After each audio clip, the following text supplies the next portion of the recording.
Welcome back to Yahoo Finance Live. Best Buy got a boost during 2020 as shoppers loaded up on new gear to work from home. But with more sales happening online, the company is looking to pare back its physical store locations. Brian, you've been taking a look at this. What are the company's plans going forward when it comes to brick and mortar?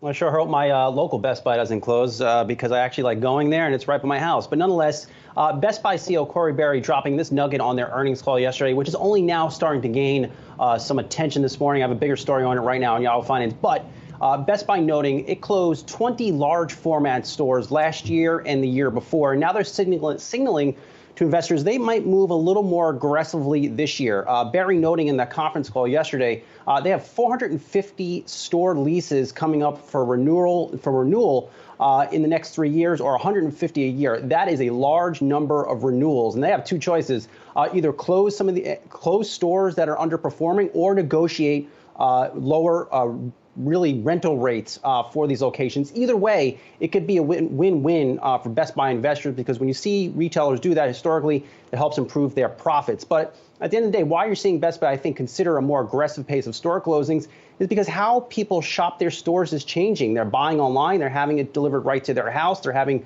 increasingly same-day delivery service of Best Buy products.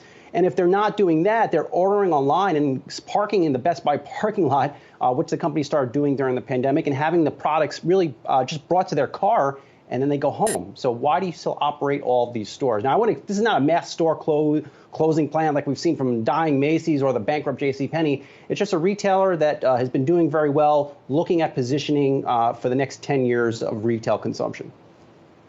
I mean, what the next 10 years are going to look like is really the big question here, of course, Sozzi, because Best Buy, like many other retailers selling stuff for the home, has benefited during the pandemic. We actually, if you look at the overall retail sales numbers for the U.S., electronics was one of the areas that really stood out for its strength last month after not doing so well in December, which was something really fascinating. And Best Buy, maybe they're looking at that 10 years, but the second half of the year, as we know from the company, is maybe looking a little shakier as people change their spending habits.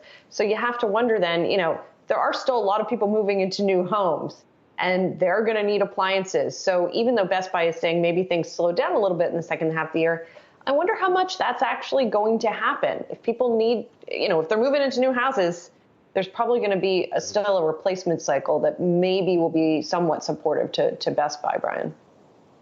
And that's why you're not going to see Best Buy come out here like a Macy's and announce, hey, we're closing 125 stores over the year and a half to slash and burn expenses because nobody comes to our stores. They're completely devoid of inventory, and they're absolutely irrelevant in the minds of consumers. Best Buy is a top-of-mind destination right now. They're selling things, to your point, that people need because they have just bought a new home. We've seen appliance sales surge during the pandemic. You're seeing all sorts of tech gear. You've seen Sonos equipment fly out the doors at Best Buy. And then also, let's keep in mind, a lot of the stuff that you order online from Best Buy is actually picked in a store and then sent to your house by an employee. So they're using these stores essentially as fulfillment hubs.